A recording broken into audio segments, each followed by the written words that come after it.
Today I'll solve system of linear equation by using Gauss-Jordan method.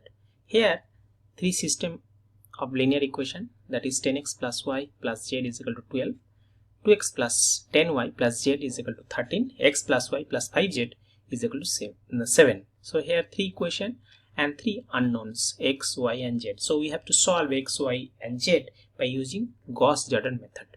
So first we have to write the system of equation as an augmented matrix. So that is 10, 1, 1. So we have to take all this coefficient and we have to put that matrix 10, 1, 1 and 2, 10, 1, 13, 1, 1, 5, 7.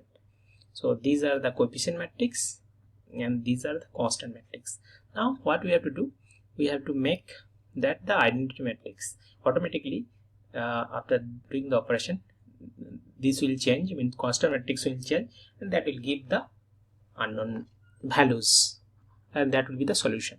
So for that, so make leading entry in the row 1 equal to 1. So here first we have to make this element as a 1. So for that we have to divide with 10 of divide row 1 by 10 to make the leading coefficient 1.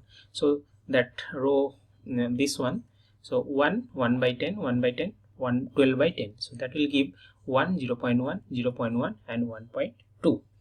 So other rows will be as it is. Next, to eliminate the first column, so here, so next we have to eliminate this and this. So for that, what we have to do is that, so we have to do the row operation. So for that, R2 minus 2R1 will be new R2 and R3 minus 1 into R1, so that will be new R3.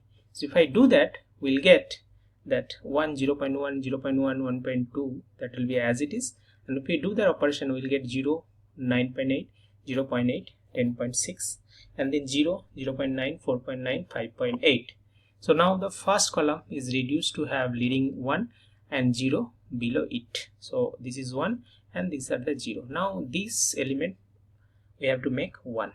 For that we have to divide that row to 9.8. So this will be 0, 1, and if I divide it with 9.8, so that will be 0.0816, and that will be 1, and this 10.6 divided by 9.8, so we'll get 1.0816. Now next we have to make this element 0. So for that, so to eliminate entries in the column 2 above and below, so here, so this element and this element we have to make 0. So for that we have to do the operation. So R1 minus 0.1 into R2, R3 minus 0.9 into R2. So if I do the operation, so this element and this element will be 0, and rest of the values will get based on the operation.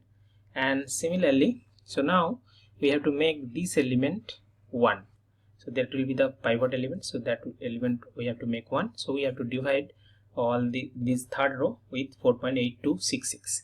So after doing that, we'll get that 0, 0, 1 and that 4.6276 divided by 4.8266, so we'll get 0.9587. So now we have to make this element and this element 0, and this will be the pivot element. So based on that, we have to do again that the row 1 and the row 2 operation. So for that, R1 minus 0.0918 into R3, and R2 become R2 minus 0.0816 into R3. So if I do that, we'll get this element and this element 0, and all these that diagonal elements, all these are 1, 1, 1. Okay, so we'll get the constant matrix change. We'll get 1, 1, 0.9586. Okay, so based on that we'll get here, so that will be nothing but x, that will be nothing but y, and that will be nothing but z. That is our solution.